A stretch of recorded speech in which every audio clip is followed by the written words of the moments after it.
We are going to move on to our next segment, which is our community dialogue. We have our panelists here, and I will just try and introduce them one by one. I will start with our facilitator, who is Dwaine Fischer. Dwaine is a provincial manager at Sonke Gender Justice. Dwaine is very passionate about community development and justice and holds a public management degree from the University of Johannesburg. He is the founder of Academy of Sports, Sports program in Colville that sought to address socio-economic challenges in our community. Dwaine, can you please join us?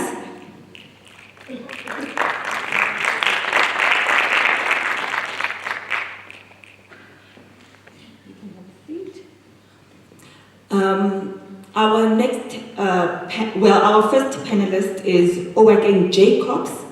He is co-director of Schema Pico Nights. I hope some of you know and have heard of it and have attended their programs, but they are based in Jankem. It's a non-profit company which deals with community development and literacy programs and book clubs. Among its major milestones is the book fair, which is Mokaragana Wadikwalo Wataung, and the poetry festival, which is called Moletlo Wapoko Wapokwani. And he is, he has, what is this? Okay, wait. He has organized programs with poets like Re Sabata Mokai, Opa Mohakala, and Professor Kahinde Andrews, and he has given presentations of the importance of access to literacy in small towns. And at the National Reading Summit in 2021, he is a storyteller in early childhood development centers and in schools and around the community through the Aretlame Diklamani and his efforts to preserve and encourage literacy through indigenous knowledge modes. So that is Obakeng Jacobs from Schema Pico Nights.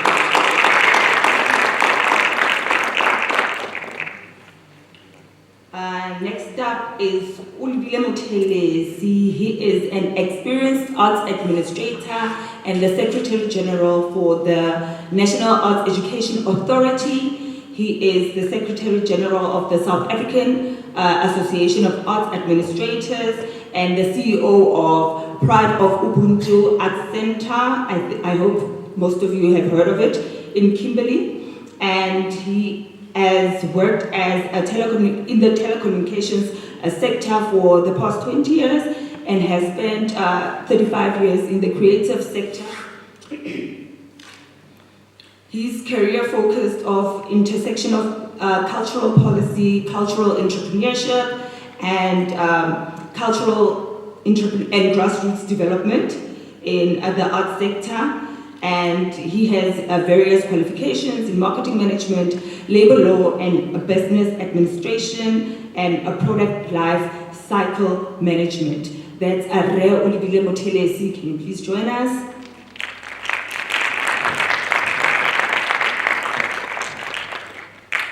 Next up, we have Horatius Kgatliso Manake. Is a South African investment professional with over 18 years of experience in development finance, governance, and economic development work that reflects the promise of Freedom Day, a society grounded in the rule of law, inclusive growth, and democratic citizenship. He specializes in enterprise development, project finance, public-private partnerships, and board governance and leadership, and has experience across the public institutions and community organizations. He holds a qualification in development of finance project management from Stellenbosch University and Cape Peninsula University of Technology and CUT, which is the Central University of Technology. He is the regional manager at the the National Empowerment Fund in the Northern Cape, and he leads development finance transactions that expand access to capital and advance economic inclusion. He also serves in the Northern Cape Gambling Board and a Liquor Board, promoting ethical governance and regulatory compliance, and chairs at he's the chairman of KIJA. I hope all of you know it. And Northern Cape Agricultural Incubator. He is further a board member of Namakwa Digital Hub. Beyond his professional roles, he contributes to community development and is the chairman of the Northern Cape Indoor Soccer Social League and Six Keepers FC, and a trustee at the Baha Motware Community Development Trust. His work is focused on advancing democratic citizenship through economic participation, particularly for women, youth, persons with disability, and military veterans, contributing to more inclusive and equitable society in the 30 years into democracy. Kgatliso, can you please join us?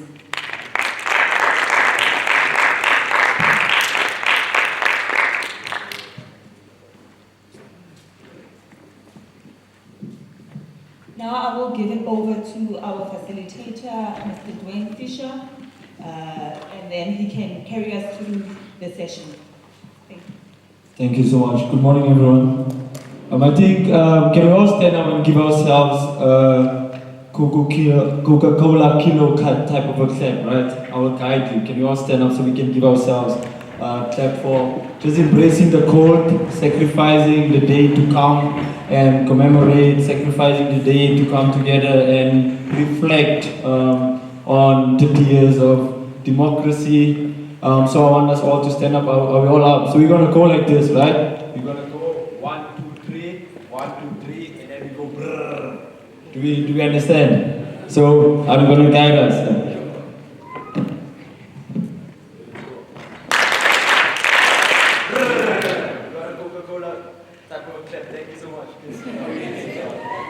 I think before we start, I want us to reflect and take a moment and just think what has freedom mean to us.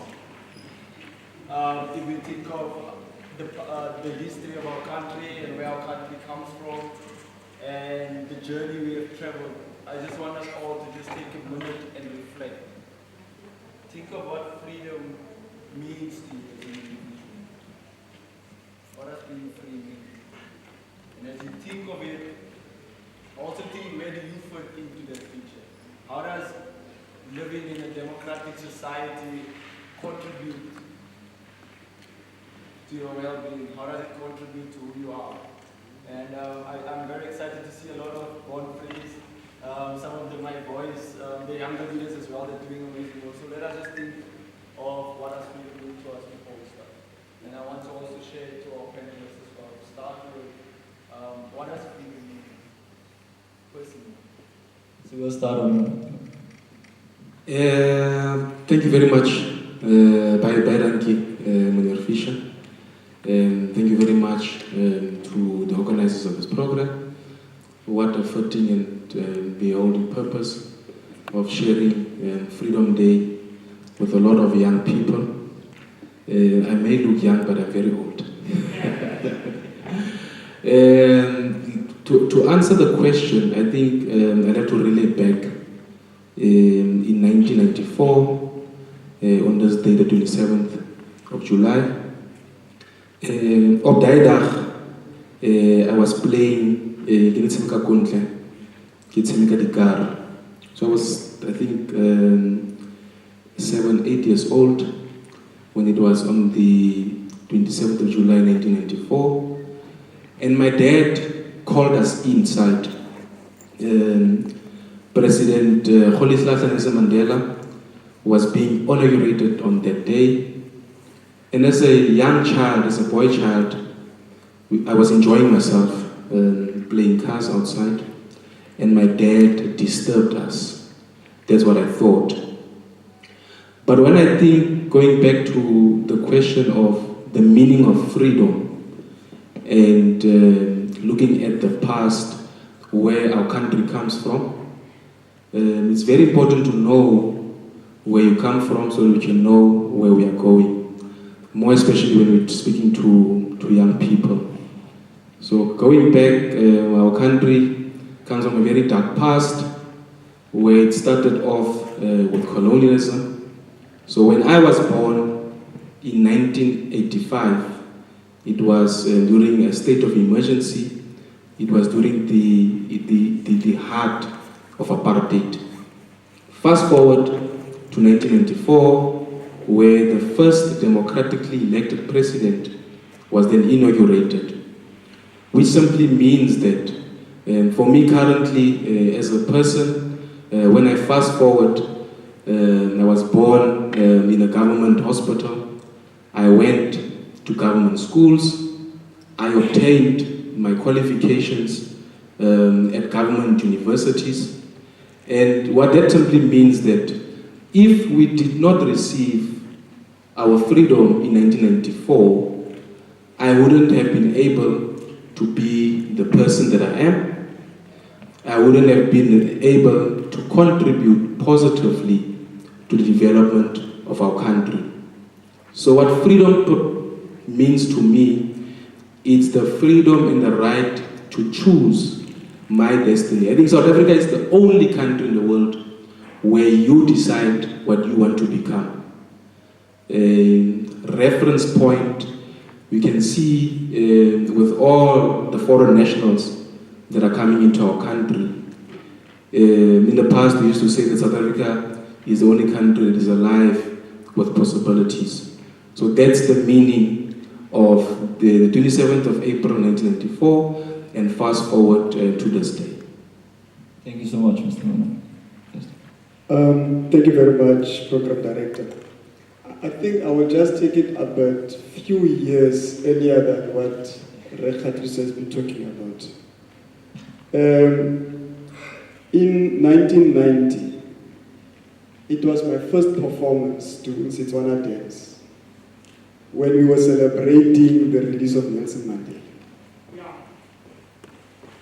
And those who will attest to that, I think they will remember that it was not even easy for us as creatives to start thinking we can argue against something. But the moment that was actually capturing all of us, it was the realization that someone was in jail and now someone has been freed up. And that person who has been let out of jail found himself to say, I have got freedom eventually. Now I can live like any other South African outside. And that could be the simplified version of what is freedom to somebody who has been struggling for more than 27 years, fighting for this country so that he can be rehabilitated to the best core. But when you then fast forward it, I think what is very key is to also distinguish the fact that, and I just had this conversation yesterday, when we were arguing amongst me and my colleagues to say, what happened in 1976? And where are we today in the year 2026? That's literally 50 years. And that's 50 years of us to start learning again how to best define what is freedom. Because the only differentiator from my point is that freedom is not liberation. Freedom is like in that context of saying, I am able to do what I could not have been doing in the past. But am I freely liberated to do against any rule of law of some sort? And I think that is how we can best go forward and say, the young people who are sitting here today, they are very much fortunate to actually work into the opportunity of crafting liberation that can be very much self-explanatory for themselves and understand it in that context. So, Program Director, I think to your question, what is freedom?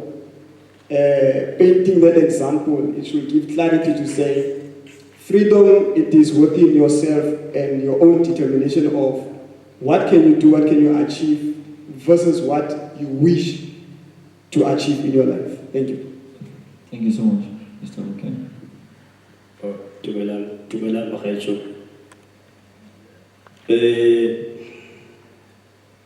Thank you very much, Program Director, to the department.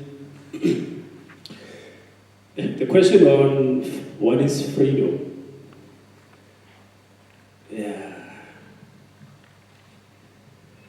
So, Nina Simone, when she was asked what it means to be free, she said that in her answer or her response, it's having no fear. That was Nina Simone. Having no fear.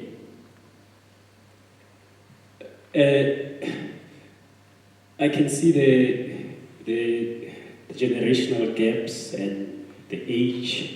Manake has put his age out. So since when he has set the precedent, I think it's safe also to do it. So in 1990, when the first president of this country, democratically elected president, when he walked out of his, others will say jail, but he was staying somewhere, out of a house that he was held in Cape Town. That is the year I was born. In 1990, when Mothelesi was dancing,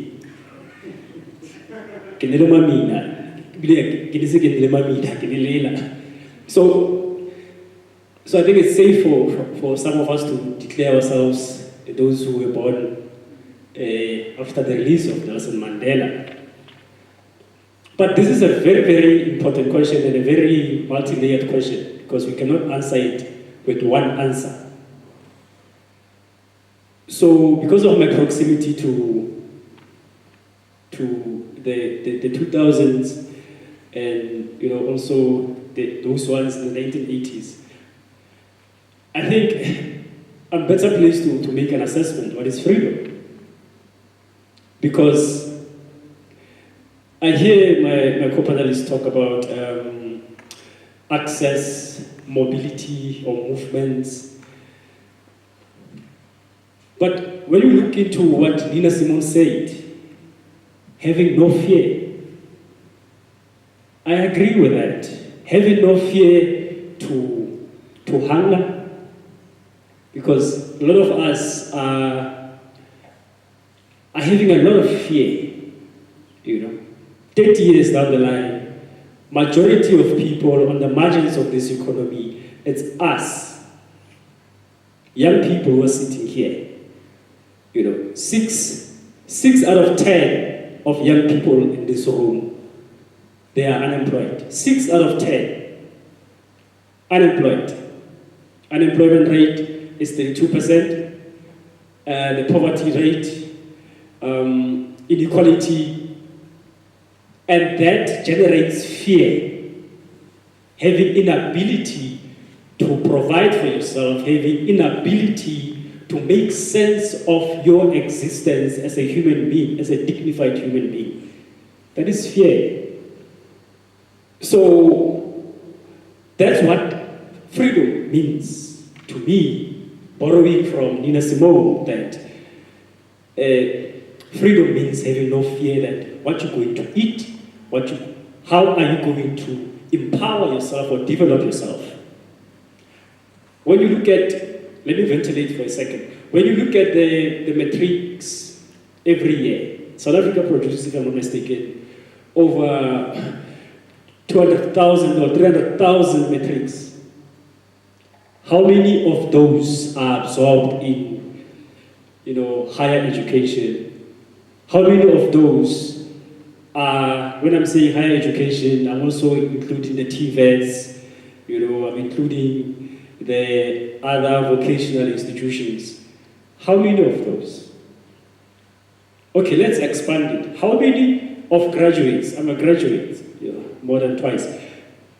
And there are graduates here. How many of graduates are precariously living in this province? How many of artists are precarious workers? They are precarious. They are living on the edge. And art, culture, it's very, very significant in social cohesion, in addressing social issues that we are faced with. But they are in fear of sustenance. Artists, custodians of culture. If custodians of culture, they are living in fear. They have to censor themselves. I was really impressed by the Soldier of Pride, because that kind of art further deepens his precarity, further makes him undesirable to the status quo. And then what it does, it creates fear to be free. So having seen or having, looked at all the socio-economic issues that we are faced with, freedom is no fear. But at the moment, we are overwhelmed by fear. Mr. Fischer, I think just to add, I think I agree 110% with Mr. Jacobs. I think the issue of the gap between political freedom and economic reality. I think most importantly, where I agree is to say that we have succeeded in dismantling apartheid as a political system, but its economic patterns still shape who has opportunities. And then lastly, the emphasis where I agree with the other 10%, the last 10% of the 110, is that freedom must be felt in the household, whether a young person can find work, start a business, or support their family. That's where I 110 agree with Mr. Jacobs. I think that's where the fear factor then comes in, where as a young person, more especially as an artist, you shouldn't be fearful not knowing where your next meal is going to come from. And I think Mr. Mothelesi is going to touch on a lot of cultural entrepreneurship. That's his passion. That's his expertise, his knowledge, and experience. Thank you. Thank you so much. As our reflection kind of proved for ourselves as well, if we sit there and when we were reflecting what freedom means, it at this point means different things and different realities where we find ourselves, our perception of freedom are influenced by that. And with the rule of law 30 years into our constitution, and our supreme law in this country, and a constitution that are being hailed over this world as one of the best, and a supreme rule of law in our country. How does it guide, Mr. Mothelesi? I just want to also pick a point on the young people and their role into where we are, and how does the rule of law kind of like position us as young people in this country to be actually free, to live this freedom that our forefathers have fought for. And as we all just put our age out there, I was just born after 96, and I was thinking to myself, the only real stories I have is stories like this. I know my grandma used to ask her, what did she do on the day? And it's like, in Congo, people were just celebrating. It was like something when, even since our first president was released, democratic president was released, it was more of those euphoria in our country, that everything that they hope for is going to be better than the life they lived before. And as young people today, all those dreams you had for us, that vision you had in 2026, can you relate to that? Maybe to just give us that perspective for young people where we are. Yeah, no, look, I think what is very key to understand is that there are laws. There will be laws. And there will always be a rule of law, one way or the other. If Re Obakeng goes to his house, there are rules, there are laws. If Re Kgatliso goes somewhere in a meeting somewhere, there are rules, there are laws. And I think it's very important for me to just quickly point out, while I'm still at that, to say, we can never live without laws. It's going to be impossible. Because there needs to be a process we follow to develop a structured behavior for us to be able to work together and to live together. But let's bring it back to the artists, the creatives. Artists cannot be free without laws. And I'm going to use another example to say, let's think about the intellectual property rights. It is out there to protect an artist called Branil, somewhere there in Richie, who owns a song. But we need to say, do you have the copyrights? Do you have the intellectual property rights over this particular song that you say you own as a creative? And that speaks to the rule of law. Currently in 2026, life should be a little bit easier for the young people. We've got agencies that can enable artists to register their work and own the intellectual property laws. So in terms of this work that needs to be done by the young creatives, we really need to zoom into how can we simplify the education on what the rule of law could be applicable to the young people in whatever sector they are finding themselves in. Others could be plumbers. There is a process that you need to follow in regards to that. You cannot just come to my house and you do plumbing work. You first need to ascertain what is the problem. So that fits into some sort of rule of law. That is channeling your behavior to understand, I need to perform a particular duty. So within the creative sector, I just want to highlight that we are having that part of a challenge. We are having a challenge that speaks to, and I think some of you will remember, we have the Copyright Amendments Bill. The Copyright Amendments Bill, it's still hanging. But it is a bill that fits into the livelihood of the creatives. Already we are identifying what is the rule of law that can fit into the sustainable economic structure of the creatives. It's that particular document. What is the performance bill? It can also fit in how we can structure, income for the young people. How we can structure when they perform, the gentleman who was performing right now, what type of amount can be paid to that particular gentleman for performing here? Because I don't think the creatives should be seen as people who are just hobbyists. We need to change that mindset. We need to change that narrative to say, what kind of rule of law today in Freedom Day as we speak, in 2026, can we apply to empower these young people to become very much progressive and sustainable in their field of the sector where they are involved? So I think that is my added advantage to them to say, don't look at the rule of law as a limitation. The rule of law should be an opportunity for you. If you disagree with it and you challenge it, then you're on the right track. Because you will end up mastering that rule of law. And once you master the rule of law after challenging it, then you will be able to create another law that you can advance. In the country we know we've got green papers, we've got white papers. So that rule of law can come through your own intervention as far as that is concerned. So I think, Program Director, we really need to allow ourselves to be free and not think of fear that Mr. Jacobs was talking about. Let us not think about fear when we want to apply our minds. Creatives are not people who can be seen to be fearful. They have got limitless opportunities. Thank you. Thank you so much. Can I please just jump on this talk before I get to? I have this. You've mentioned using art for social change, using art to address. And what would your advice be to young people? How can they use art, to raise awareness? How can we use art to kind of like send a message of freedom out to our people? Let's say for today, if we have to go out and engage our communities, to engage our people.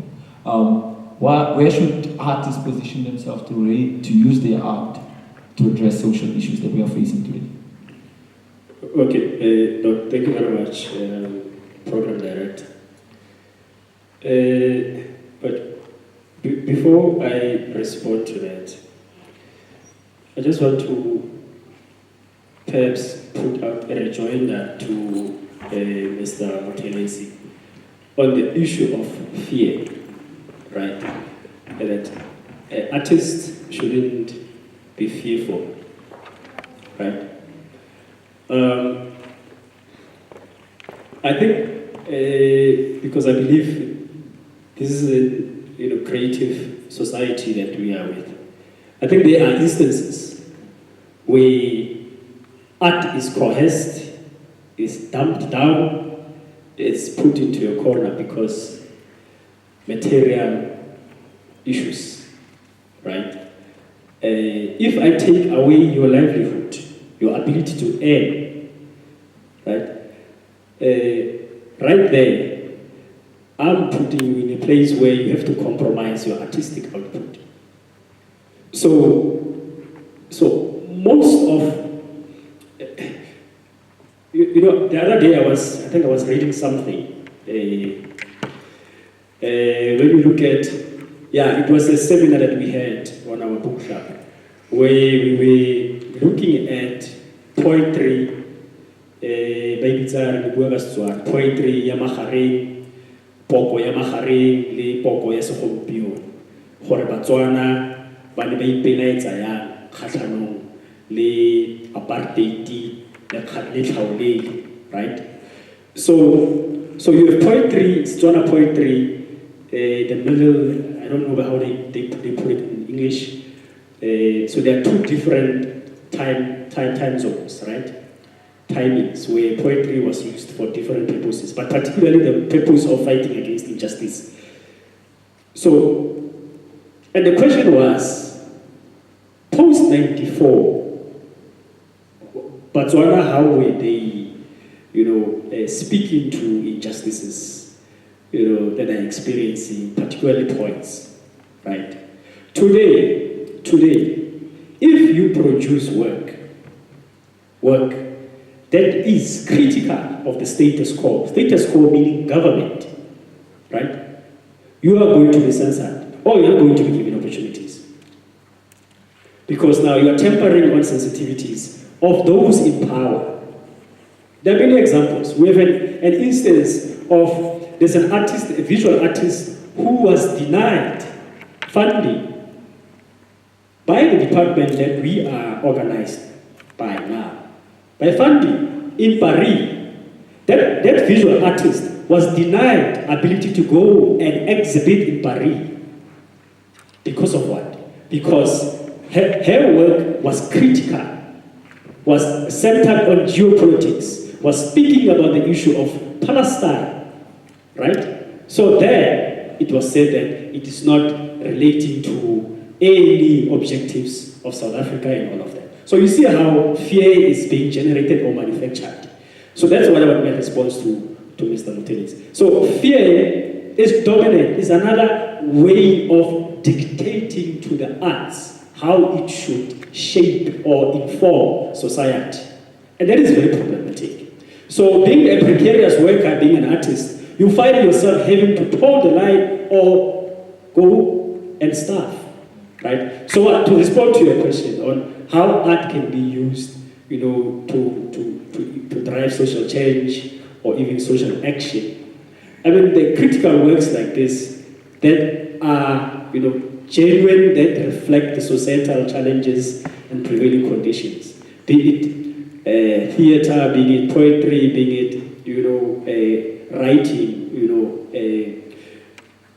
that's how you speak to issues of society. Speaking to issues of society, it creates another form of resistance, right, to effect change. If 60% of young people are unemployed, as we are sitting now, there should be works that continuously remind people that you are hungry. You are hungry, 6 out of 10 are hungry. So this is how you should find means or ways to improve your situation. That's how art comes into play and driving social change, right? Works that speaks to prevailing issues of society, not works that speaks to issues that are far removed from the immediate challenges of society, right? So that's how I think art, in many of its forms, it can effect social change, it can drive social action also. Thank you so much, Mr. Manake, over to you.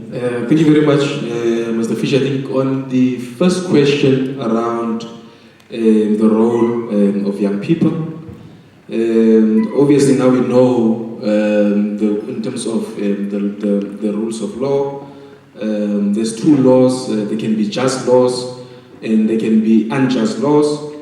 And the role of young people is to challenge any unjust laws. So when you challenge those unjust laws, you then bring in change in society, and that can only happen when artists, when young people challenge those unjust laws. And on the issue of raising awareness, I think currently now we're living in a society where everything is online. We must take advantage of all social media platforms, whether it's TikTok, whether it's Facebook, whether it's X. I suspect there's also Baard, or there's some other new social media platforms, where you must portray the reality of what is transpiring in our society. And I think that would be a way on how you'll be able to topple those unjust laws. Also, a very important thing is that as artists and as entrepreneurs, creative entrepreneurs, we must promote cultural entrepreneurship. I would always emphasize on the issue of cultural entrepreneurship, as we want you as an artist to also live a meaningful life, where you can also take your kids to the best schools, have access to proper medical care, and to put food on the table. But also, what I also like to emphasize is the promotion of the culture of reading and writing, which is of utmost importance. I know currently we are juggling between AI and artificial intelligence, but we can work very closely with artificial intelligence, and we can use it to enhance our productions. Obviously, when something is of AI, Mr. Fischer, it is up. Is much more inclined to be better than the human form. But we must find a way on how we will work very closely with artificial intelligence. There's no way we as artists or we as human beings are going to run away from artificial intelligence. It is here with us and it will be here with us for the next 1,000 years. Thank you so much for it. I think what really stands out is that culture of reading and how we can use it in writing and how we can use that to express ourselves as well. Township economy is also just enforcing how even when it comes to art is how important it is to just be professional, to have we've mentioned before, is to register, is to be aware of which bodies guide us, as artists to do our. I want us to close this forum. It could just be a quick point from all 3 of our panelists. I want to bring it home for us. I don't know if we remember the exhibition that was here, the Cecil John Rhodes, the statue at the corner with the horse that it had different opinions across society, and it makes me think now, as we want us to end this part of our conversation around freedom of expression, Mr. Jacobs, is if you know, I don't know if our audience or young people followed it on social media and saw the exhibition where you had artists that went to do visual art at the Cecil John Rose statue. I'm aware, and I know our three panelists are aware of that. Just your points on that relating to freedom of expression. When that performance happened, we had people having different views from across society, and Mr. Jacobs, that can impact whether the artist would be used or whether the artist would be, giving an opportunity based on that. So freedom of expression relating to the incident we have, that I think was a really important point in our art sector that people should be aware of. Mr. Jacobs, you can start on that. Okay, no, thank you very much.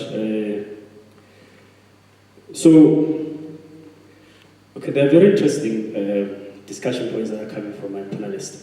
But I will start with that, the issue of Cecil Rhodes statue. So, I think Manake spoke about the geography of apartheid, right? So, what we failed to do in 1994, what we failed to do, it was to take total freedom, right? We took freedom in bits and pieces in 1994. We took political freedom without economic freedom, without changing the apartheid special design, right? Meaning that how the society is shaped in space, we couldn't effect any change in that because we don't own the land, right? So what apartheid did, symbolically, right, it ensured that it entrenched ideals with monuments. So the statue that you see of that white man sitting on a horse there, next to Burger King, and there are many statues like that, like even the monument, the Baard, the siege, the Kimberley Siege monument, as you enter from Bloemfontein, right? And even, I think Victoria also sit comfortably there at McGregor outside, right? So what apartheid did, it ensured that it not only it advocated or entrenched its ideas, in economic policies, even socially through monuments, right? So failure to address the central issue of contention, which is land, which is the means or the heights of the economy, which is premised on land, it got us to that. Where we saw now the true owners of this particular city, right? The minority, white people of European descent, who are the owners of this particular city and province, right? They resisted an artistic expression, right? Where artists came to say that this particular monument, it means this to me as an artist, and this is how I respond to it, right? It means, injustice. It means a whole lot of things, trauma. But the owners came and said, no, you cannot do that. You cannot do that. By doing that, you are encroaching on our cultural heritage as white people of British descent, right? But us as the majority of this country, if we had addressed the issues of land, we would have promulgated legislature to remove and put these statues at the museum. Because we're talking about social cohesion, but why are we constantly reminded of our trauma as black people, of Cecil Rhodes? Every time we pass that statue, we are reminded this man had a great plan to conquer South Africa to Egypt. He wanted to conquer the whole continent. He wanted to make us slaves. Every day we pass there, this white man on the horse reminds us that I wanted to conquer you, and I conquered you, and I left you with a big hole. So because we didn't address the issue of contention, the central issue, even today, is still outstanding, right? For art, even art to find expression, for art to be free, We need to address that issue because this transcends even art. This is cultural. This is culture we're dealing with. This is African culture, spirituality. Because artists now, they're also spiritual people. There are spiritual issues that activities they have to do, right? There was in people back there were many things that they were done, the spiritual things. But they cannot do it in their own land because of what? They are still conquered. We are still conquered. So my response is that you see how art is constrained also in space. We cannot do anything. We cannot go to, we cannot go to Kosekweng and go and fetch, traditional herbs and come and enhance our work as artists, as cultural workers. We cannot because of what? The issue of contention is still outstanding. And that issue of contention is land. The land is still on the minority, whereas it's supposed to be on the majority. So we constantly fighting, always have to reconcile with the artistic needs, with the special needs, with the needs of those who have conquered us, right? So last 2 points, maybe just to move back slightly. The issue of AI that Manake raised and on entrepreneurship. You see, because me, I'm not really, I'm just someone who organizes in the society, right? On art, on culture. So, I think with capitalism also as being an issue, the issue of contention also, racial capitalism. So, like I was taught by an artist that you cannot, when you, like, in Setswana or Mosetswana, how can you bela, kore ha o boka, how can you kore bosa o pele, kore ho bela le ho bina, ho atsamisa, they go hand in hand, right? So, and this is a central issue that also find expression in issues of social cohesion in our society, like saying, dancing. This is a central issues. But with the advent of AI, advent of online platforms and algorithms, I mean, Northern Cape, how many of us have direct access to the internet? In Kimberley, how many of us? If we have to find that as an alternative to express ourselves, how many of us have direct access? Majority of us only have access through phones. No one has access at home here of internet. No one has direct access at home, sitting at home. You have to go to APSA to connect with the Wi-Fi there, or you have to go to the library. So those are the issues. But with that, it creates issues of exclusivity, And issues of exclusivity, they are very problematic because they defeat, it defeats the whole purpose of building a society that is conscious, that is aware of what's happening, right? So with our current reality as the Northern Cape, Francis Baard, the online space, yes, it's good, but how many of us have access to that, right? And the issue of entrepreneurship and also the monetization of that. Entrepreneurship, cultural entrepreneurship, I find it very contentious on my side, because now what happens with Obakeng Jacobs there not having a cover charge to enter there to see a play? What happens to him? What is the meaning of that? The meaning of that, because entrepreneurship means that now people have to make money.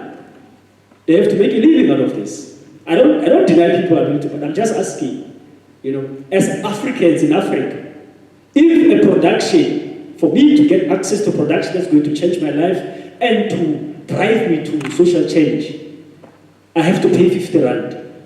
What happens to me who cannot afford? Because I'm wrestling with survival. I cannot afford. I'm getting 370. Now I have to cut it and come and see a play. So I'm saying that with that entrepreneurship also is based on capitalism. And capitalism is very exploitative in nature.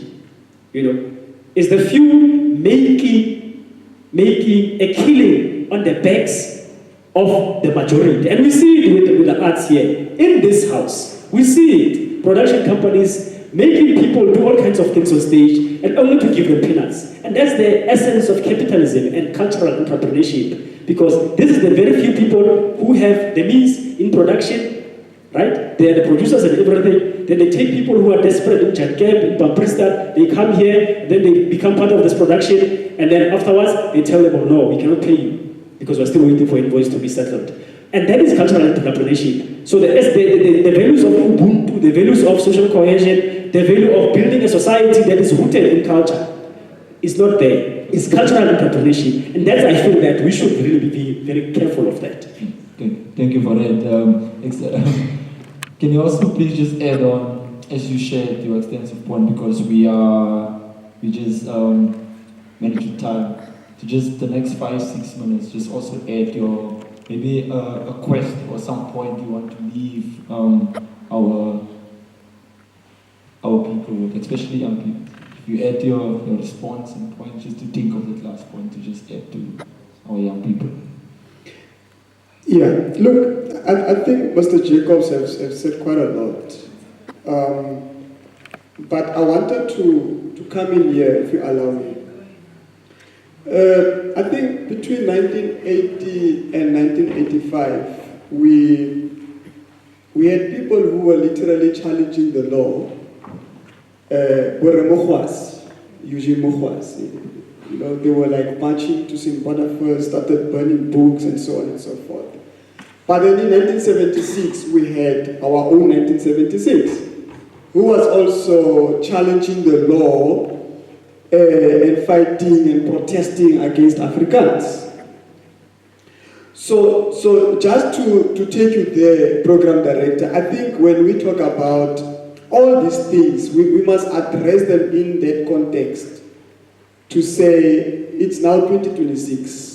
We are here by Freedom Day celebrating it. But then what have we achieved other than the history we can talk about now? Are we failing to develop and create, establish new history for ourselves? I wrote a book that speaks to the Northern Cape heritage sites. It's a pocket book that it fits into tourism, art and culture, you name it. But the reason why I did that is for me to just go and do an audit and establish how many heritage sites do we have in the Northern Cape. But it's not just about establishing that.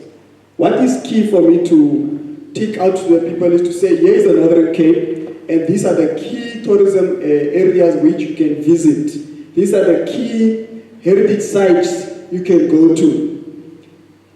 But we could not figure out if there is any other heritage site that belongs to any other black person or developed in the image of a black person. And there's a reality, we're in the Northern Cape.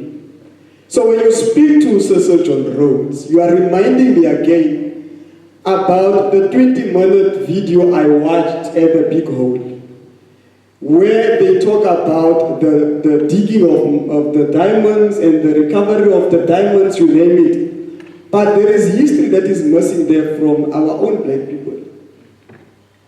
And strange enough, the beginning of the movie, it speaks about Kgatliso Manake. 800 years back, already had information about what is happening in Kgatliso, where the diamonds are. Because this was a fact, where we are. So, talk about what the young people did at that statue. One, when we look into heritage preservation, obviously we apply the rule of law and say, guys, it's wrong. Okay? It's wrong for you to come and paint Sir John Rhodes. When you bring in a creative, the creative will say, so what? So what? I'm here and I want to be recognized. I'm here because I want to break these borders.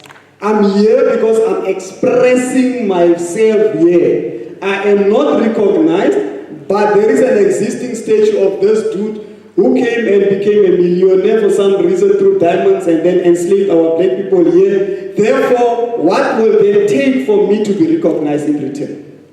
So you need to start looking at these things and say, how best do you think of defining freedom of expression?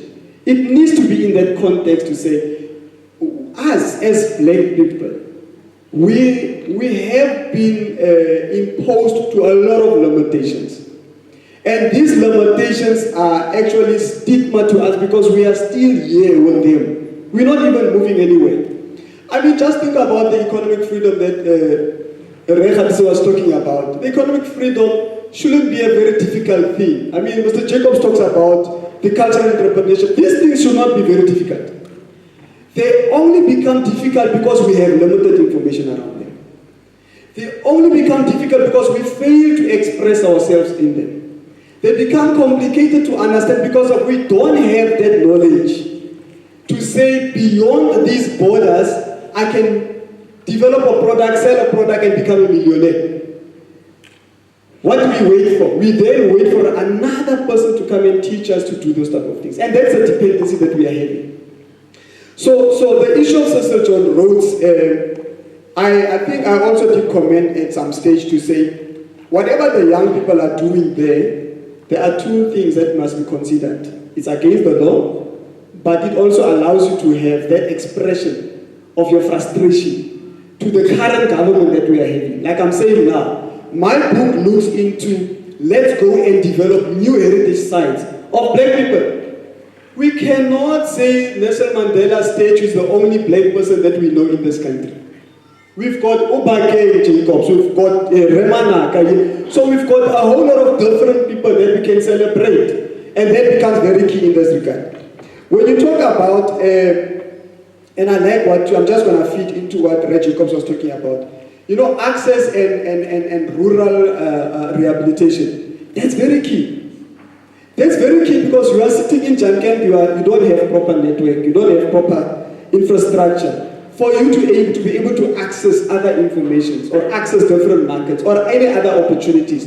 And that is something that says it's also a limitation for people to express themselves. Because of what the city has got and the small village does not have, it's a challenge that causes black people to be just stuck to things that are not going to be very developmental and empowering them. So I like to talk about quickly, just in closing, cultural entrepreneurship is real. Because I think I was having a chat with Mr. Manake. I was saying to him, you know, when you sing at church, you are being praised and people are praying for you. Hey, brother Kgatliso, come and sing for us. But remove brother Kgatliso from church, and when he sings for me at my wedding, he's an entrepreneur. He's not at church. But he is singing at my party, he is now an entrepreneur because he's giving a service, and in return of that, he needs to be paid. And that's what entrepreneurship is all about. That is cultural entrepreneurship. So we need to start looking into how can we take and use the opportunity within the Francis Baard area, Northern Cape, and promote more of these understandings of what is cultural entrepreneurship and how can our young people access these opportunities. When you are singing and you are dancing, when you are a graphic artist, you are within the space of cultural entrepreneurship. There is nothing for free, and arts cannot be seen as a hobby. Arts is a business. In 2020, we have contributed 161 billion rand into the GDP. That's equivalent to 3%. Currently, we are looking at least 271 billion rand contributed through the creative sector into the GDP. And if that wasn't a big difference, we would have said art is not important. We will not have generations playing, Movango playing, because those people who are playing Movango and they are owning those productions, they are making money out of it. That's arts entrepreneurship. You are currently wearing clothes designed by somebody. That particular person, it's a cultural entrepreneur. So we need to move away from this element of thinking we are less of a certain worth.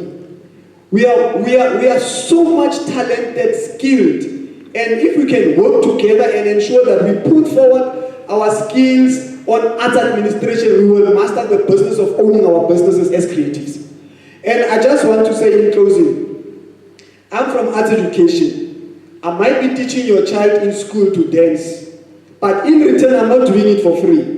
It's a business. I'm making money for teaching you to do poetry. It's a business. And why should we then sit here as young people and fail to just understand that the craft and the work that you are doing in the sector cannot be regarded as a hobby? If someone is saying, come and polish my shoes, You must say how much you're going to pay. Thank you. Thank you. No, thank you very much, Mr. Mothelesi. Program Director, I think I'm going to question on the issue of the Cecil John Rhodes statue. Personally, I was very happy that that really transpired. I think that's the only statue of Cecil John Rhodes that is currently in our country. I remember in 2016, when I was doing my master's at CPUT, during the height of the Feast Must Fall campaign, the statue was removed at UCT. Fortunately, I was there when the statue was so hence I was ecstatic when that happened in my city. And I think it goes back to the question of the unjust laws, and where artists must challenge, and young people must challenge those unjust laws.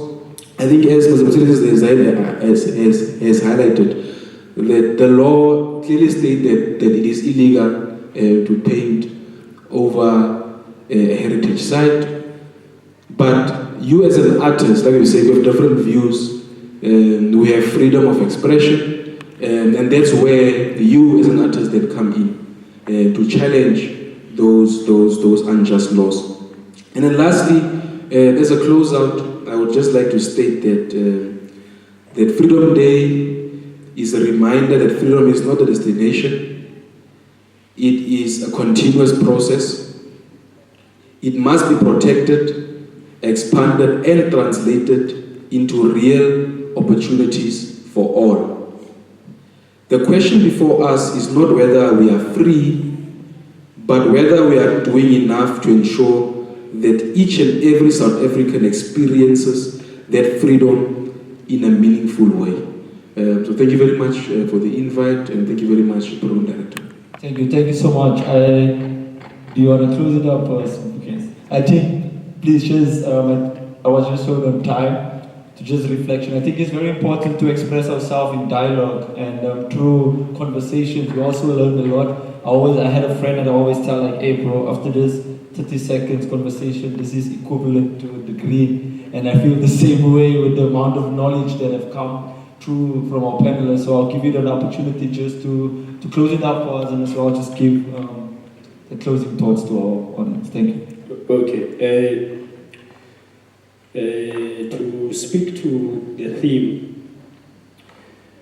my conclusion is in 1994, the 27th of April, we saw the end of apartheid legality, right? So that ended apartheid laws. It's an abolishment of all kinds of separate legislature in 1984.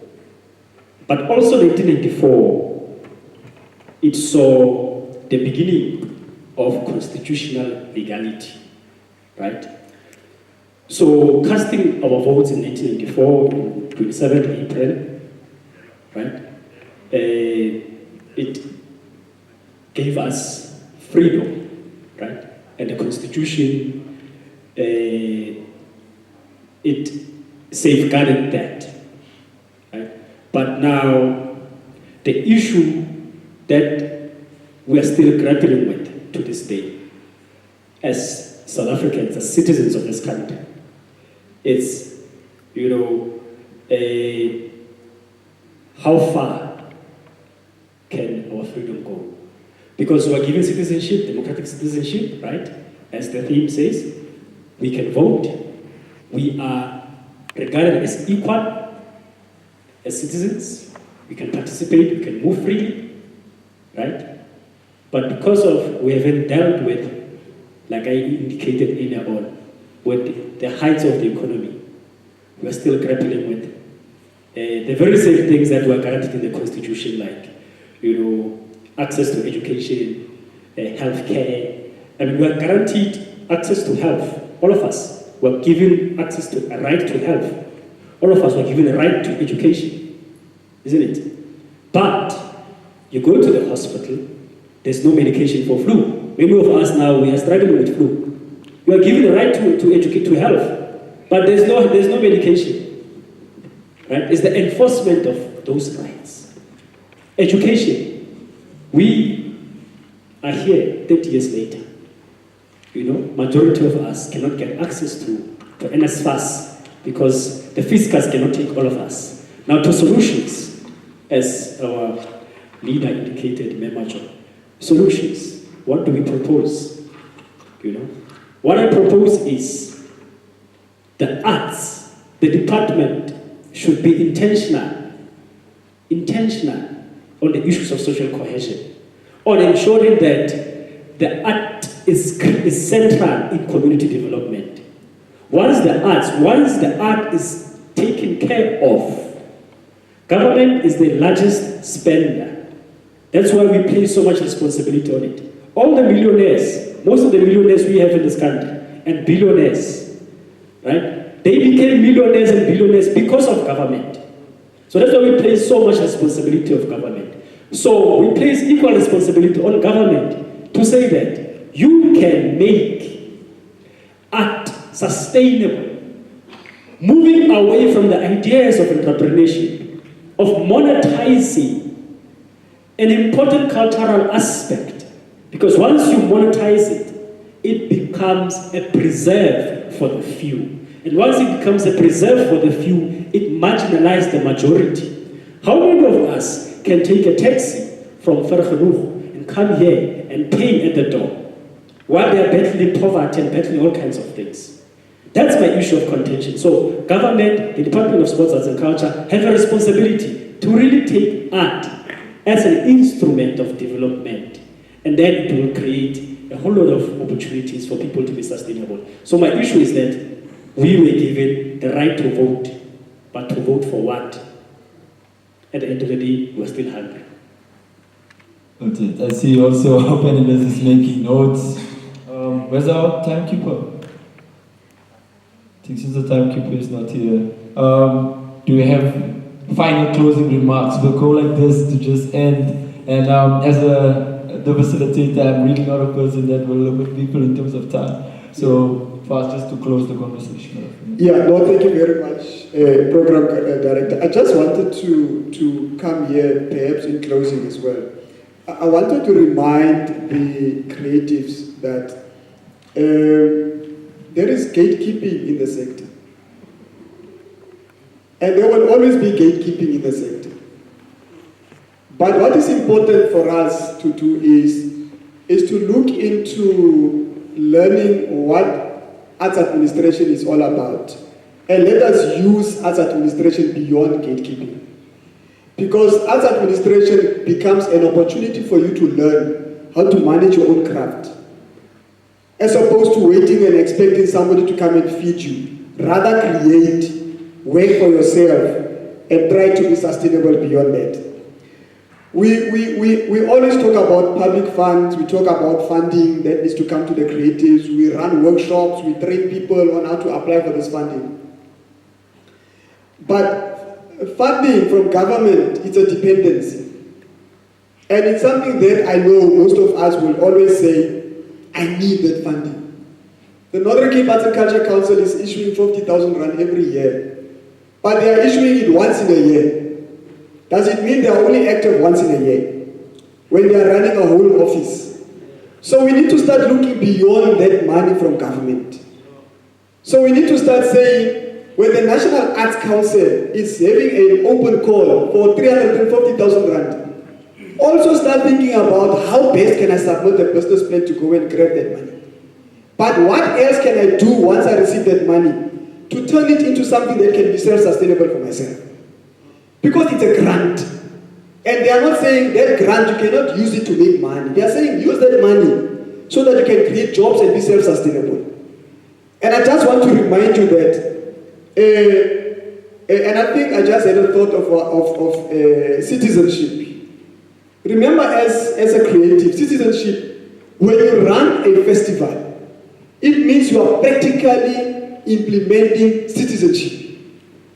Because you are getting people together, you are showing them the goodness, and you are giving them the benefit of a product that you know is going to empower and build them.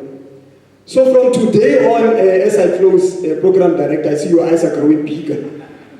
As I close, I just want to encourage you to try and learn, get educated. Certificate just get that one certificate to use it to your own benefit, so that you don't get confused when people are talking these big languages, and then at least you've got something. Lastly, economic freedom, it's not financial liberation. We can all be economically free, but we are not financially liberated. It's up to you to stand up, rise beyond where you are, and work towards being financially liberated. No one is holding you hostage. Do it for yourself. Do it for your family. Do it for your craft. Do it for your own country. Be a contributor on how best you can improve the GDP of this community. Thank you. In closing, Program Director Mr. Fischer, and to all young leaders, I think the question that I would then pose to you is, what should young leaders prioritize? And my advice would then be skills, number one, number two, integrity, and thirdly, impact. And then lastly, what I want to emphasize is, it's not just about success, but it's about your contribution towards society. Thank you very much, Thank you so much. As I'm reflecting as well, I could see the last part of our team is saying democratic citizenship, and it's shown through our panelists, it's shown through some of the young people that I work with there in the corner, it's shown through some of the art, our artists that are here that performed, it's shown through our people that woke up this morning, embraced the code, and like, let me go and engage, let me go and celebrate, commemorate what does they actually mean to me. And it's been a great 30 minutes plus for me, and I'm really grateful that I was actually here this morning. But I want us to just give our panelists a presidential type of a clap. Let me just show you how that one goes. Just to close it up, so we'll start slowly. Can we all stand? We will start, and then we'll go faster. Do you get it? So we'll start that way here.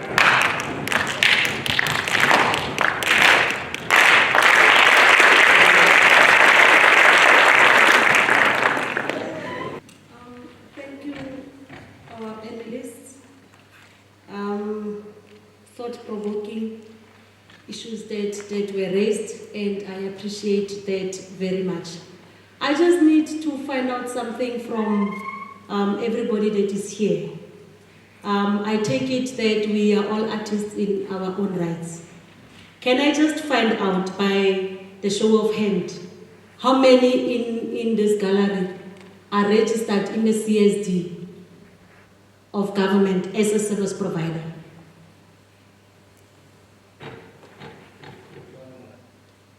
We are over 120 performers in this gallery, and only 4 are registered as service providers in the CSD. And with the last part that I picked up in the dialogue, it really raises a question for me to say, are we taking ourselves as artists serious? Are we taking our services as artists serious? Because in as much as we are saying that we can't be dependent on government, for you to be appointed as a service provider in government, you need to be registered as a service provider so that government is able to pay you. And if you are not registered, how then do you access opportunities that are coming from government? Secondly, serious business people that are sourcing performances require certain documents, your bank account, all of those things, your tax certificate and everything. And if you are unable to have those things, it means yourself as an entity, because you are a brand, you are an entity. You are not taking yourself serious. In closing, or in a nutshell, I just wanted to put some of those things into perspective. I'm sure there might have been issues that have been raised in terms of what does the department specifically do to empower artists. The department creates opportunities, assists you in accessing opportunities. But the department will not spoon feed you because the government does not have money. The economy currently is seriously strained. So government does not have money. Francis Baard district does not have money. The province does not have money. The cultural officer does not have money. It means it becomes now, as I indicated earlier to say, in as much as we've got rights, we've got responsibilities. It becomes our responsibilities as artists to fight for our own livelihood. And I'm hoping that with today's engagements, some of us have realized some of these opportunities and some of these rights. And we have also realized that we have an opportunity to grow. I see a hand.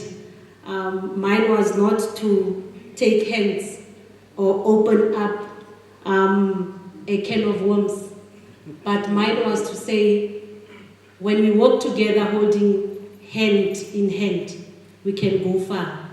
Just as long as we are not dependent on each other or dependent on government to do everything for us.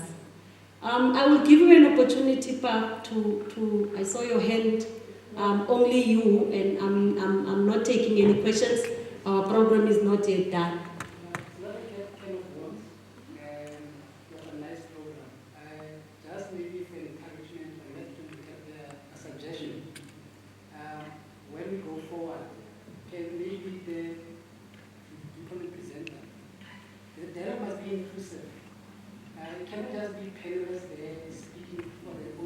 Podcast, you understand? So I would have thought maybe it would be actually like an opportunity to maybe pose questions or to add value where it was needed. But otherwise, it was good, it was thoughtful. But that was just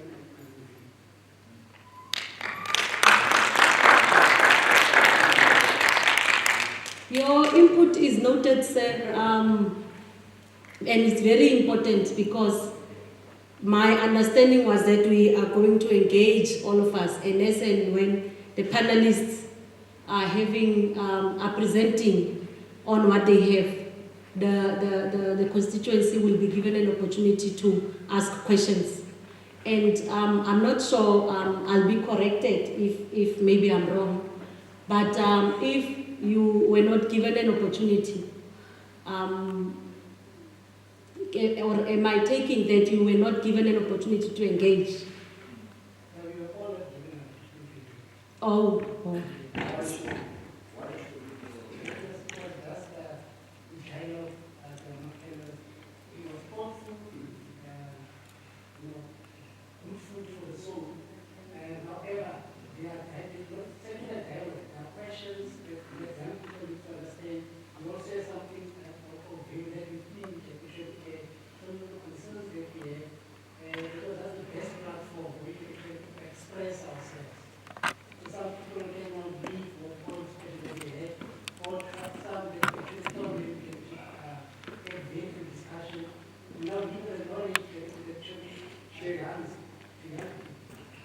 Okay, can I do this then? Can I give you 10 minutes from the program for you to engage? I'm seeing a shake of head.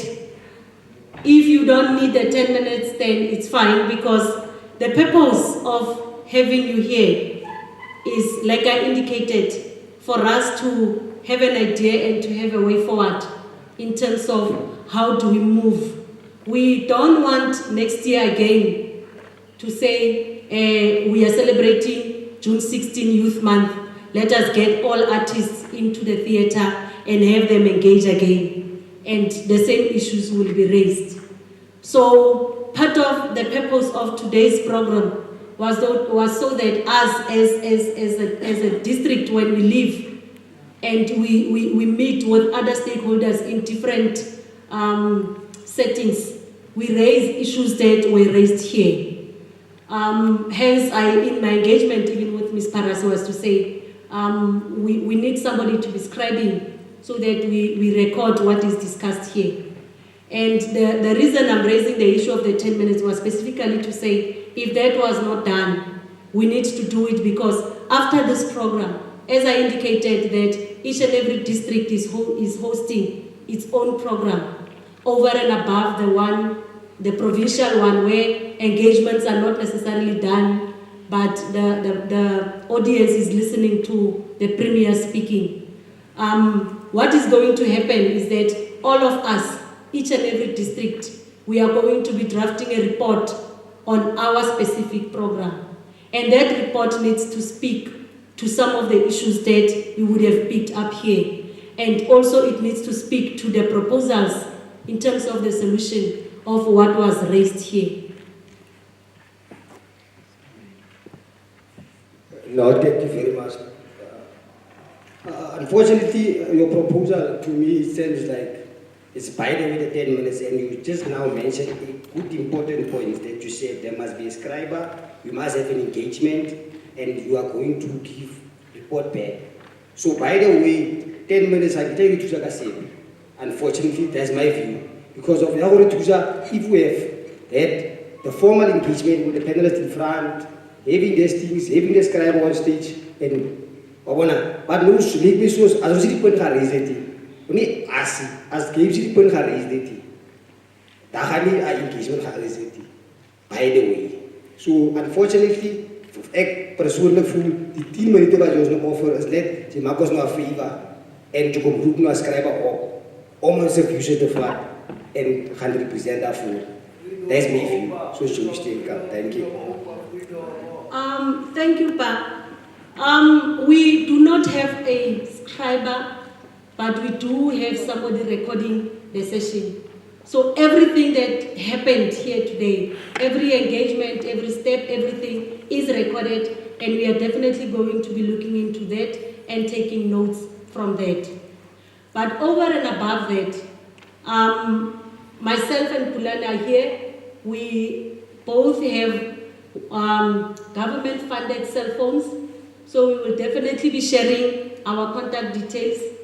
You can send us a WhatsApp, because what we did is that we've invited different CACs to this gathering. So a CAC, you can get together, draft your inputs, and then send them to us.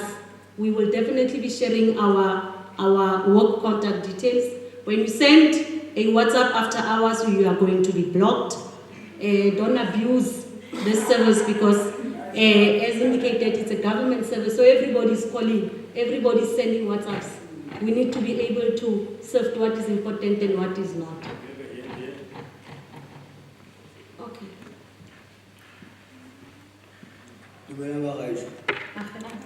Marona, Kakite Karil Kelejo Okiwa, Kampo, Tibilitla, was we can go back, but the Palestinian Guaga Kaya Freedom. I know that a second of Holusa next. Because you know, a Talo Boo, but not a boo. You don't have the opportunity to kill a copay, Honopana to look at a copay. Father Noyana Magonos to the class. How to have was safe. Magatari Funamata Gualway. No, that's not what I said.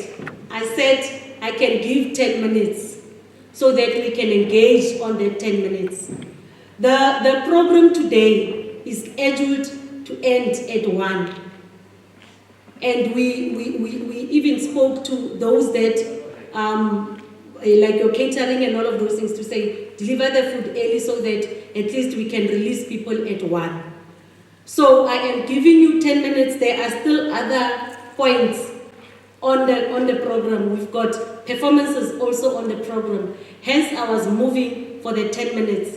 But this engagement has already taken the 10 minutes that I was proposing. Hence, I'm saying it sounds like there's a lot that you guys need to raise. And I agree with you that there's a lot that you guys need to raise. Hence I'm saying we are going to be sharing our details, myself and Pulani, so that over and above the time that you have been given now, you can send us your issues, your inputs and all of those things. But I also need to make it clear to everybody that is here. I know that the greatest challenge is funding for artists. And I need to make it clear, when you send us your input, don't expect us to be going to be funding you, because there is no money. We will be able to direct you, if we can, to the source of funds that are available out there. So let it not be we shared our contact details and therefore when you request 100,000 to go and perform somewhere else, the department is going to give you 100,000. Ayiko. Can I take the last 3 hands, if there is? I'm noting 1. So that would be the last hand that I'm taking. Where? Here. Oh, okay.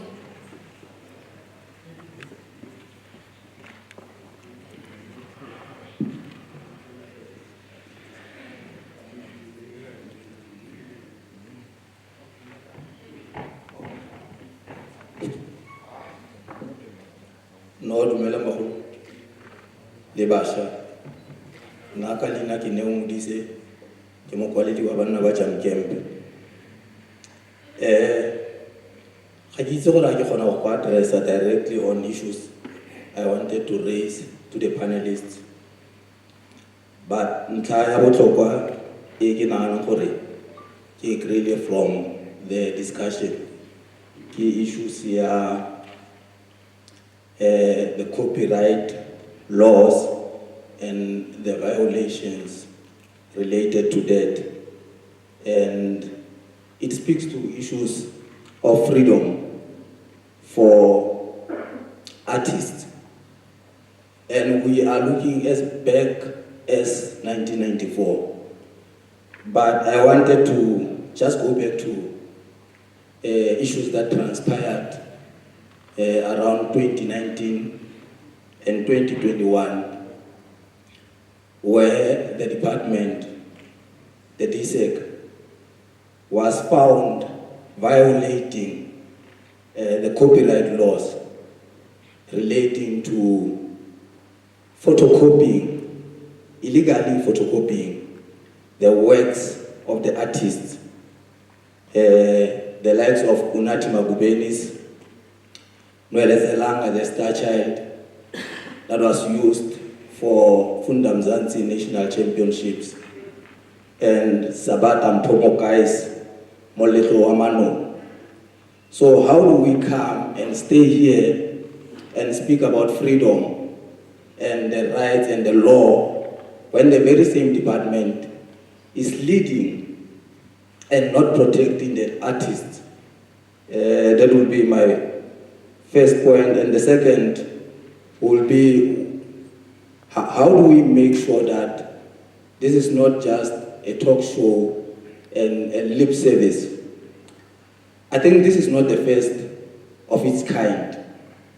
So what has really come out of the previous sittings like this one, where the issues raised were seriously taken into consideration and they were implemented.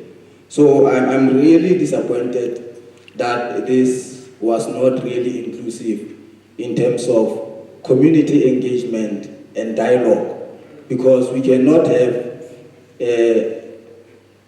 action without reflection.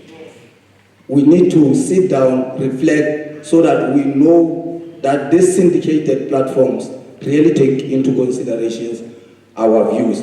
Thank you very much.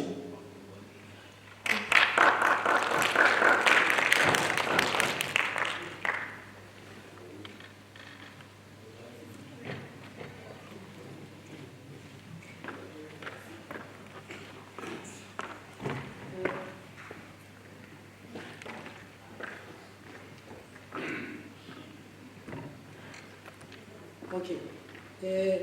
Nothing about us based on the engagement in day. I think it goes more.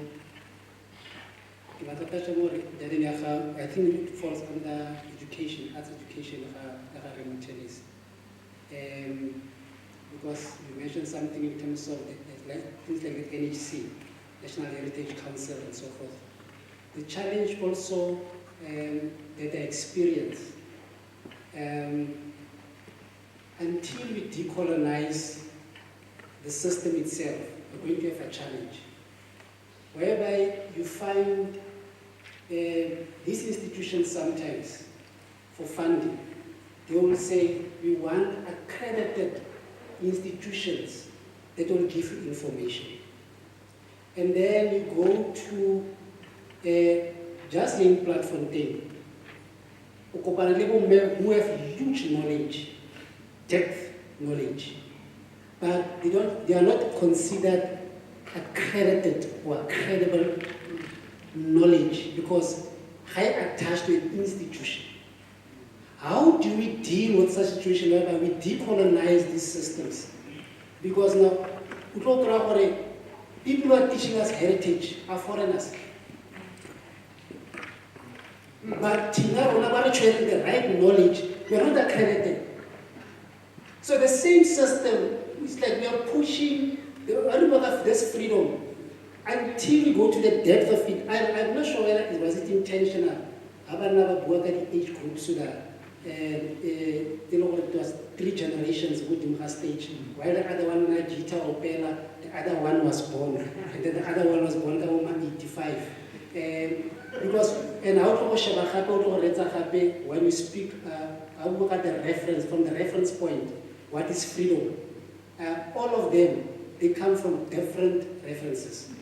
There are these ones, I look at the 80s and 70s, who saw the transition, this freedom, where they were promised, freedom, we are going to get this and this and this. They came with expectation. And then when they came the other side, they could not adjust on that other side. We find this born freeze. They don't know anything, Havana, sentimental, Venezuela, Mandela, this Mandela, whatever. When you ask them about freedom, they come from a different perspective. It's a self-thing. No, I think it's about issue of fear. Even if conquer the fear. But those who are from there, like Norman, who were deprived, I felt what apartheid was like. I felt what was this like. So now that at least I can vote, now I can do 1, 2, 3, because that time, you cannot even think of becoming an engineer because you're black. You understand? The question, just a simple question. How do we turn this art form in terms of edutainment or educational form? From where we come from, if we speak from a decolonized perspective, that's why we have Mire Makeba. Art has always been an educational form. Because we were detached from it,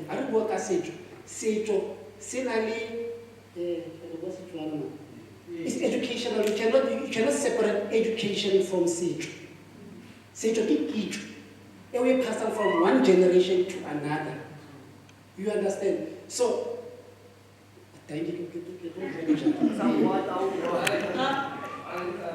I'm going to give maybe the panelists would want to make an input in terms of what has been raised. But just before, the department has something that is called community art centers. And those community art centers, it's just but a first infant step that the department assists in terms of community arts preservations, promotions, organizing itself. And I think that is an opportunity for the sector to organize itself through those different art centers. I know, for an example, there is one art center in Mahareng called Dichochwani. That art center is very busy. They are having tourists that usually go there. They take them around the community, they tell stories. They've got a whole lot of things. They are partnering with your Department of Agriculture, for example, in terms of planting and all of those things. So maybe as a sector, we also need to think out of the box to find ways to empower ourselves and to grow. Because I've also raised it with Mr. Mayesa and Ms. Franz to say, the work that you are doing, it's something that needs to be shared. And I think if we were really engaged, we could even get a similar art center in each and every ward in Maharem, because it is doing great work. So that just as an example. The issue of the issue that you raised in terms of copyright, I would not want to get involved in that because it involves other stakeholders within the department itself.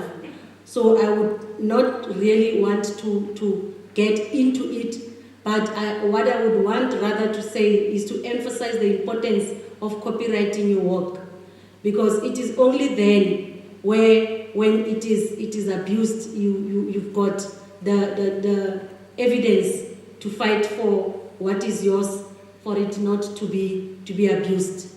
So it is important that whatever you are doing, there was a point here. I hope he also did the things that needs to make the pots cook with his poem, so that we don't also see somebody else making the same poem on Facebook and claiming it to be theirs. That is just a simple example in terms of the importance of copywriting what is yours. I will give over to Dr. Mothelesi.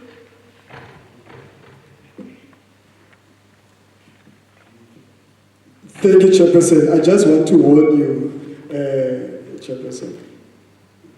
I grew up with these people.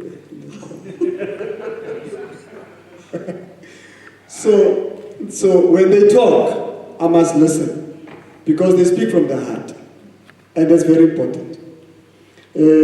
But let's go to the society Abanaba Bajankem. I hope I got it right. Jacobs.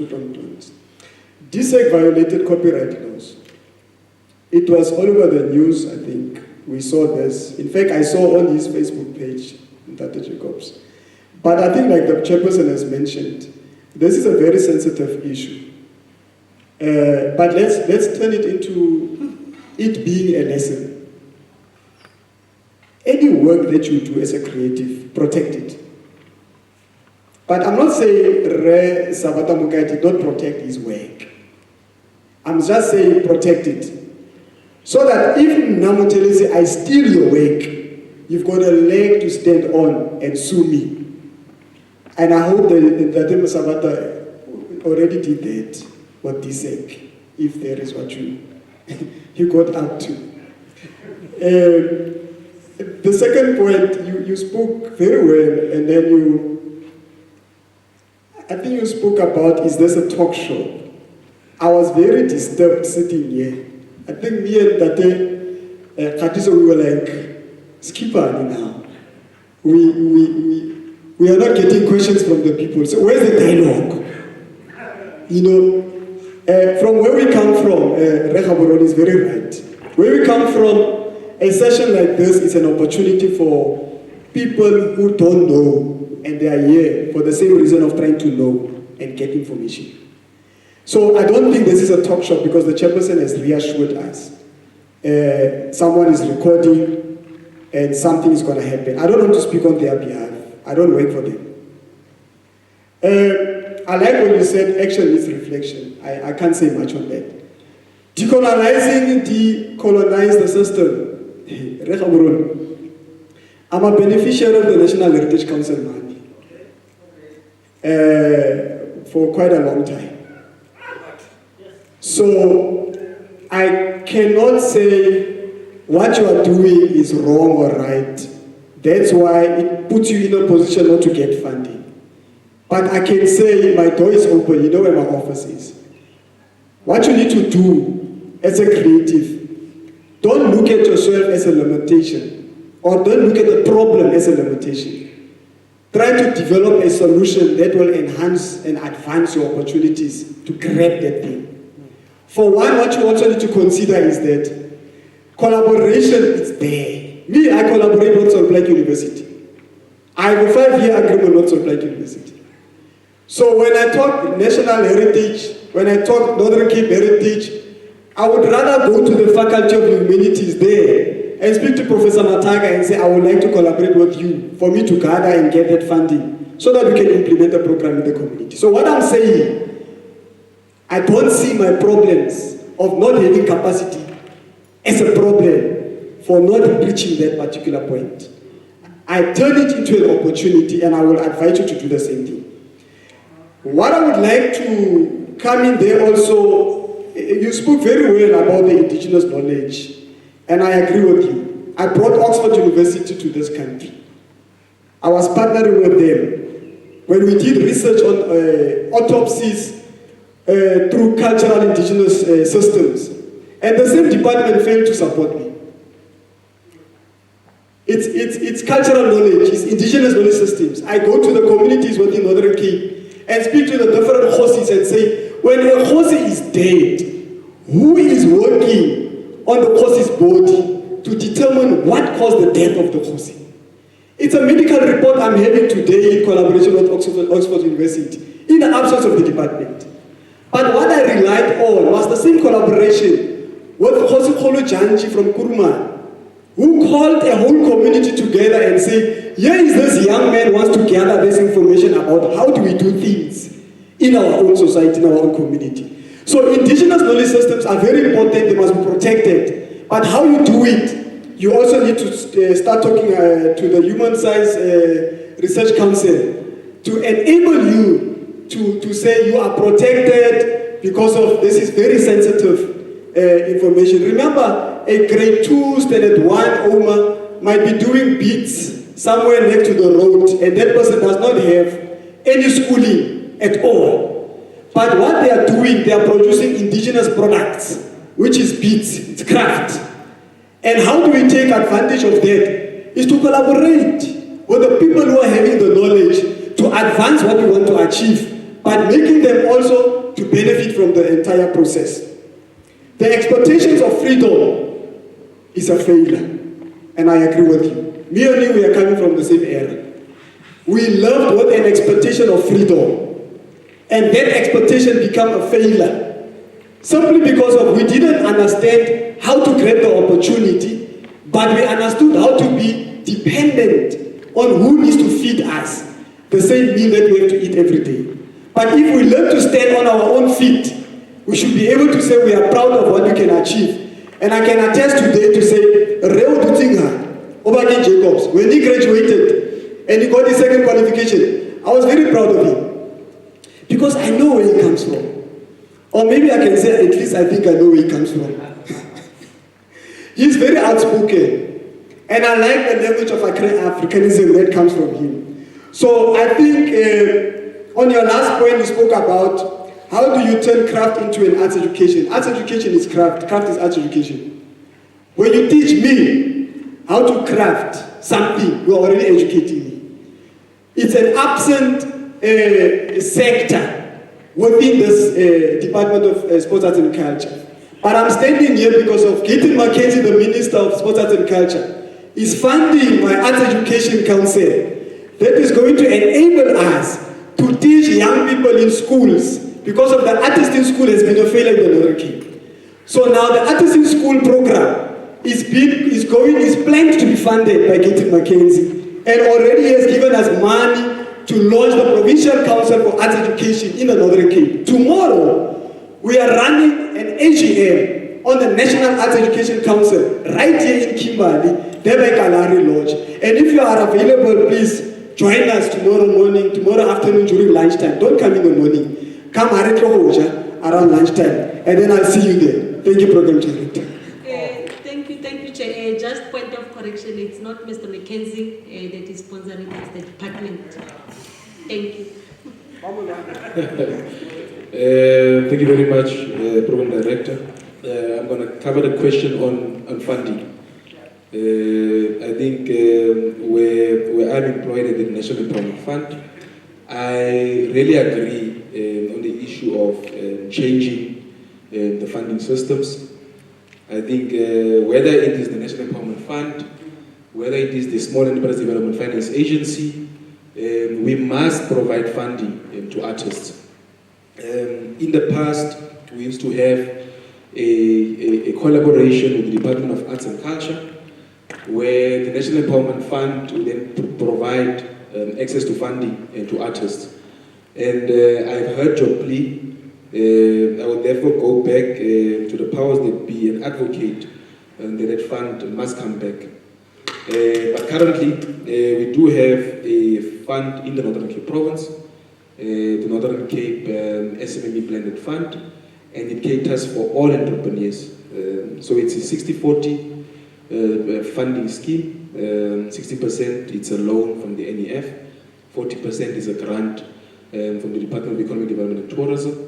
So definitely, as artists, you do qualify for that fund. But definitely, we will work very closely to revive a specific fund for artists.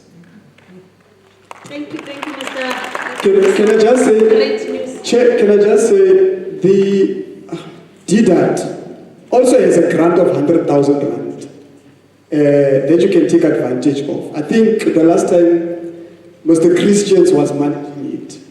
So maybe you can use that as an opportunity that can be something extended to them. Thank you, Chair.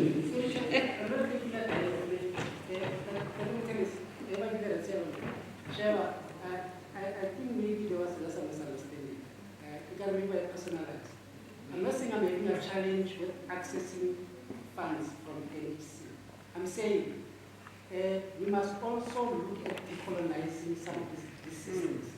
Like for instance, there is the African institutions that are not accredited based on the way they look at it because of the system does not allow it. We should look, when we grab these policies, what I'm saying is that we must have a way of us being accredited on our own right, in our own way. You understand? I like going to Sorporaiki. There is nothing wrong, Kabo Me, Bako, Babadilan, Kwadam, Kopani Kumavadra Kwadam, then teaching young kids Kasi Kwadam, now the challenge now in collaborating with these people in terms of this indigenous language, they're not accredited. Because the system does not allow you need to go to university and all those kind of things. So I'm saying there must also be a way. Also, we must not look at us down on ourselves and say, what's that? No, we're only going to look at this system because that's one of the challenges that I'm also having. Once the time is not telling this democracy. Most of the systems are apartheid, we're still sustaining them. We do not do away with them. And the unfortunate part is like when these systems were made, we were excluded from those things. That is why it's a challenge sometimes, because of interpretation and all those kind of things. It's difficult. When you're in a position of people, you can just say, no, layman. You won't say 1, 2, 3, 5, 6, 7, 8, 9, 10. You understand? But you must look at the way how white people used to do it. In terms of funding, you will have I want to know what kind of dance, artscape,